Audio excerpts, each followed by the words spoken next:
Fala galera, tudo jóia? Sidney Martins na área para mais uma aula aqui no LAC Concursos, o maior site de videoaulas do Brasil, quiçá das Américas. E hoje a nossa aula é sobre intertextualidade. Antes de mais nada, você precisa entender o seguinte: quando a gente fala de interpretação, é um pouquinho mais perigoso, porque na verdade não dá para você aprender de uma hora para outra. Não é simplesmente você, esvaziado de conteúdo, pegar e pensar assim: opa, vamos estudar a gramática, você já tem uma gramática internalizada e a gente define um parâmetro de nomenclatura. Não é assim que a banda toca. Quando você de fato vai estudar interpretação, você percebe que há uma exigência de conhecimento de mundo. Por sorte, como eu mostrei a vocês na aula de compreensão e interpretação, você sabe que na maioria das vezes cai apenas compreensão. Agora, quando cobra interpretação, é o quê? É o conhecimento de mundo. E a intertextualidade está relacionada a isso. Está relacionada à bagagem literária, ao conhecimento que você tem. Pois o que é intertextualidade? Inter quer dizer dentro. É quando um texto entra no outro. É quando um texto dialoga com o outro. Há diversas intertextualidades em maravilhosos textos. Não necessariamente você vai ter uma intertextualidade num filme ou numa fala, numa novela. Você vai ter intertextualidade dentro de livros que vão fazer menção a outros livros. E quanto mais rico o texto, mais intertextualidade, mais inferências, mais analogias, mais alusões ele vai fazer. Vou citar aqui algumas intertextualidades famosas. Por exemplo, no filme Troia, ali você tem uma intertextualidade.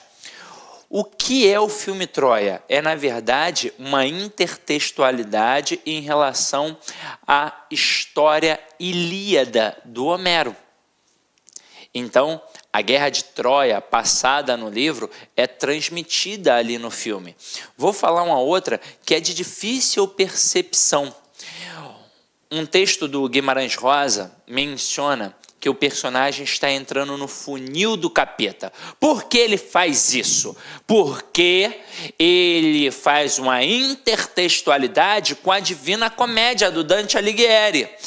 Por que com a Divina Comédia especificamente? Porque lá na Divina Comédia ele fala do inferno, do paraíso e do purgatório. E quando ele está ali no purgatório, ele vai descrevendo, na verdade, o inferno como anéis que vão diminuindo de tamanho, ou seja, funis. E quanto mais fundo naquele funil, mais perto do corpo personificado do capeta. Ai, meu Deus do céu, como é que eu vou entender essas paradas? É muito conhecimento. Para sua sorte, em concurso público, as bancas não são tão traiçoeiras assim. Isso é algo que se cobra num bom vestibular, pois tem ali uma bibliografia, e é óbvio que a intertextualidade apresentada numa questão estará dentro daquela bibliografia. Então o cara, por exemplo, coloca ali o texto do Guimarães Rosa, mas coloca o texto do Dante Alighieri. Se você fizer a leitura dos dois textos, você vai perceber a intenção da intertextualidade mencionada na questão. Agora, no concurso público, como não tem intertextualidade explícita na bibliografia, o que acontece? Ele pode sim cobrar, mas ele cobra com assuntos mais relacionados a uma esfera maior de aceitação. Você não precisa ter lido a Divina Comédia, não precisa ter lido A Hora e a Vez de Augusto Matraga, não precisa ter lido aí o Guimarães Rosa com isso, mas você já teve acesso a contos de fada. Então, por exemplo, o camarada coloca assim um texto: espelho, espelho meu, há algum país mais corrupto que o meu? Então, ali naquele momento, ele te pergunta: com que tipo de texto esse está dialogando? Qual é a intertextualidade? Com qual texto? E aí você vai saber que é o Conto de Fadas, lá da Branca de Neve.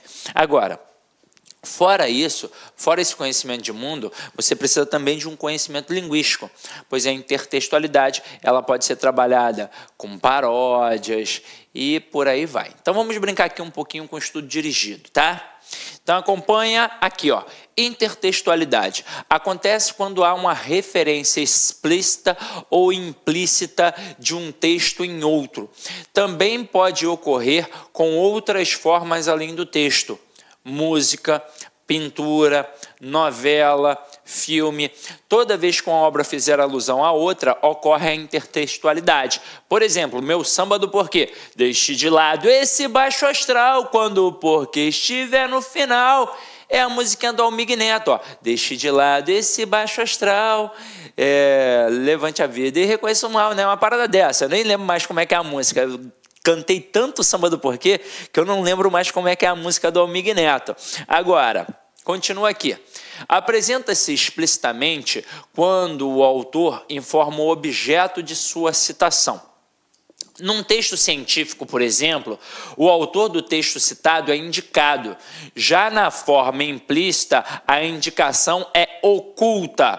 Por isso é importante para o leitor o conhecimento de mundo. Ó, conhecimento de mundo. Um saber prévio para reconhecer e identificar quando há um diálogo entre os textos. A intertextualidade pode ocorrer afirmando as mesmas ideias da obra citada ou contestando-as. Há duas formas, a paráfrase e a paródia. Agora, nesse momento, mais uma vez a gente massifica. É extremamente importante que o leitor ou o candidato no concurso tenha um certo conhecimento de mundo. É mais ou menos como se fosse uma piada. Uma piada. Você só entende uma piada se você tiver um conhecimento prévio sobre aquele assunto. Senão você não vai entender. Eu lembro quando aconteceu um ataque, que foi um ataque fajuto na época lá nos Emirados Árabes, e no Afeganistão, né? No Afeganistão, e acertaram a Cruz Vermelha. E passou isso no programa do Cacete Planeta, que tinha aquele personagem, um John Mirolho, que não acertava nada. Aí, certa feita, estava eu com a minha avó vendo isso, e o John Mirolho falou assim, não, já estou vendo o alvo. Era uma cruzinha vermelha, ele acertou a Cruz Vermelha. Na hora, desculpa, Deus, mas eu ri. Mas por quê? Porque tinha esse fato. Eu falei, caraca, sacanagem, os caras são, né, foda, né? Aí a minha avó, tá rindo de quê, menino? Minha avó nem sabia que tinham acertado a Cruz Vermelha. Então você não vai perceber. Esses dias, o meu amigo Fernando Pestana, autor de A Gramática para Concursos Públicos, por sinal a melhor gramática do mercado, ele me mandou um videozinho de uns caras fazendo uma dancinha, tipo um funk, e com uma máscara. Na hora, eu não entendi nada. Eu falei, irmão, que graça tem esse vídeo? Sem graça. Ele, que isso, irmão? Muito engraçado. Eu falei, por quê, cara? Aí ele, já sei. Eu falei, qual foi? Aí ele, você não viu a Casa de Papel, né? La Casa de Papel. Eu falei, não vi ainda. Aí ele, pô, por isso que tu não entendeu. Então, você tem que ter um conhecimento prévio para entender determinadas coisas. Uma piada, uma ironia, uma intertextualidade. E para nós entendermos essa questão da citação mencionada aqui no texto científico, é a chamada citação direta. Quando eu sei na íntegra o que foi dito e, de fato, eu dou o crédito àquela pessoa. Então, segundo fulano de tal, 2 pontos, abre aspas, coloca-se na íntegra o que foi dito. Agora, quando a gente pega a paráfrase, é falar o que foi dito, mas com as suas próprias palavras. Não tem mais a ver agora com aquilo que está escrito na íntegra. Eu digo com as minhas palavras. Estou parafraseando. É uma frase em paralelo àquela que foi dita, ok? Agora acompanha aqui comigo. Paráfrase. Deixa eu só apagar aqui para não ficar poluído visualmente, meu querido. Na paráfrase, as palavras são mudadas, porém a ideia do texto é confirmada pelo novo texto. A alusão ocorre para atualizar, reafirmar os sentidos ou alguns sentidos do texto citado. É dizer, com outras palavras, o que já foi dito. Temos um exemplo citado por Afonso Romano de Santana. A gente vai ver aí agora. Deixa eu só falar um negócio. Óbvio que ideia aqui está saindo com acento por conta do maldito negócio aqui do computador que está jogando acento e eu não estou conseguindo tirar, ele vem e fica. Mas você já sabe que pelo novo acordo, quando a gente tem paroxítonas com ditongo aberto e oi, essas palavras perdem um acento, ideia, assembleia, mocréia, heróica e por aí vai, tá? Então dá uma olhadinha aqui no exemplo que a gente tem do Afonso Romano de Santana, ó. Texto original. Minha terra tem palmeiras, onde canto sabiá. As aves que aqui gorjeiam, não gorjeiam como lá. De Gonçalves Dias, a famosa Canção do Exílio. Aí aqui tem a paráfrase do Afonso Romano de Santana, né, citado, né, por Afonso Romano de Santana, que no final das contas vai ser do Carlos Drummond de Andrade. Então tá aqui, ó. Meus olhos brasileiros se fecham saudosos, minha boca procura a canção do exílio. Como era mesmo a canção do exílio? Eu tão esquecido de minha terra, ai terra que tem palmeiras onde canta o sabiá. Vamos entender por que o Afonso Romano de Santana diz que isso daqui é uma paráfrase. Quando a gente pega o texto original, observe que ele diz assim: minha terra tem palmeiras. É muito importante olhar o título, que é a Canção do Exílio. Então, você no mínimo precisa saber que o cara foi exilado, ou seja, ele saiu a contragosto de sua terra natal para ser exilado em outro local. Você deve ter um mínimo de conhecimento histórico e deve saber que na época do regime militar, que muita gente também chama de ditadura militar, houve muitos exílios. Então, Chico Buarque foi exilado, Caetano Veloso foi exilado, Gilberto Gil foi exilado, essa galera toda da MPB exilada, o Brizola foi exilado. Então, vocês sabem isso. Então, o cara coloca assim, ó: minha terra tem palmeiras onde canto o sabiá. As aves que aqui gorjeiam não gorjeiam como lá. Aqui é o local em que ele está. Ele diz: as aves que aqui gorjeiam, não gorjeiam como lá. Lá onde? Na terra dele que tem palmeiras, onde canta o sabiá. É um canto bonito, canto do sabiá. As aves, de onde ele está, não cantam bonito como o sabiá. Então, ele mostra um saudosismo, uma saudade de sua terra natal. Aí vem o Carlos Drummond de Andrade, no Europa, França e Bahia, e aí ele coloca: meus olhos brasileiros se fecham saudosos. Já mostra a questão da saudade. E ainda fala assim, ó: minha boca procura a canção do exílio. Então, neste momento, ele faz uma intertextualidade, inclusive explícita. Você está vendo que ele está mencionando a canção do exílio. Aí ele diz assim: como era mesmo a canção do exílio? Então, caraca, mais uma vez, uma alusão direta à canção do exílio de Gonçalves Dias. Então, aqui ele de fato faz uma intertextualidade. Mas nesse momento, essa intertextualidade é formada através da paráfrase, pois ele vai falar com as próprias palavras a ideia apresentada aqui. Essa é a pegada. Quando você faz a intertextualidade, você pode utilizar a paráfrase para suscitar aquela ideia da mesma forma, por mais que você fale de uma forma diferente, você ainda apresenta a mesma ideia. Agora, quando você vai brincar com a paródia, aí a coisa muda um pouquinho de configuração. Daqui a pouco a gente vai olhar. E aí, continuando, poxa, a canção do exílio era sobre saudade. Ele estava afastado a ele, de tão esquecido de minha terra. Ai, terra que tem palmeiras onde canta o sabiá. Ele quase esquece de tanto tempo que está afastado. Então aqui ele continua com a mesma pegada da saudade, com o mesmo saudosismo. Vamos dar uma olhada na questão da paródia.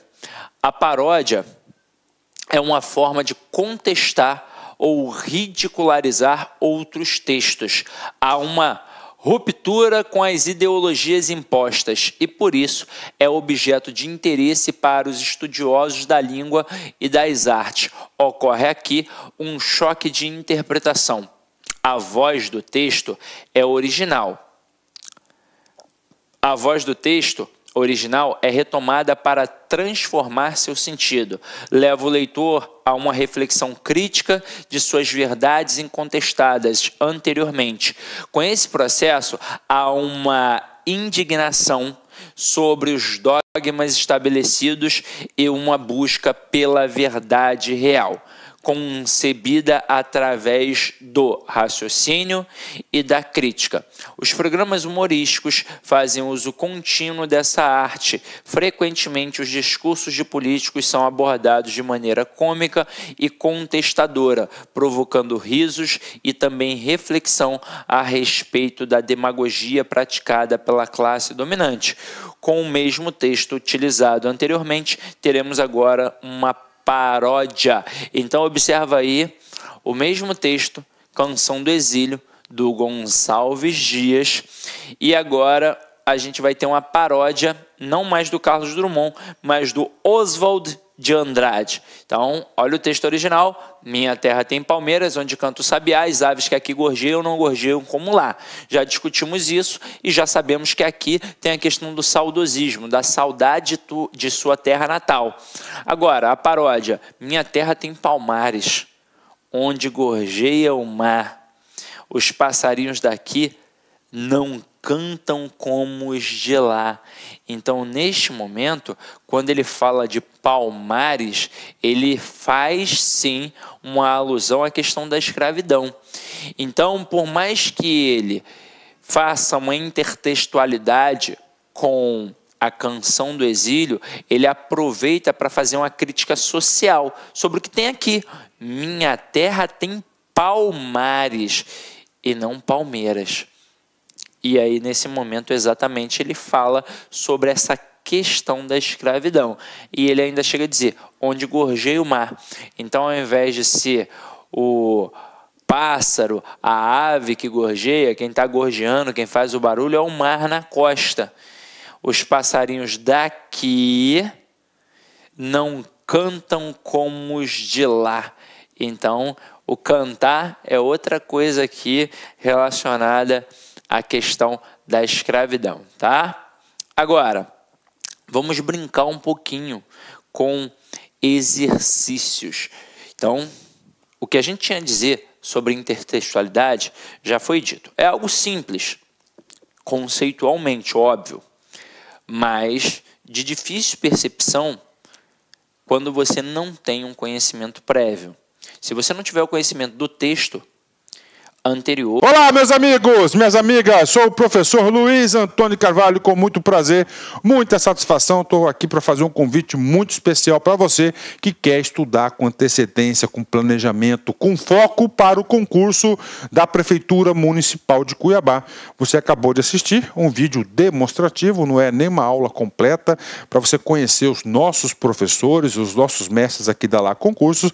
Eu digo para você o seguinte, nós aqui da Lá Concursos, nós estamos fazendo um supercurso pré-edital para a Secretaria Municipal de Educação de Cuiabá. Concurso esse autorizado, concurso esse que, segundo o prefeito, deve ser publicado de edital ainda no primeiro semestre de 2019. Claro que isso pode se antecipar um pouquinho, atrasar um pouquinho, mais importante que o concurso vai sair.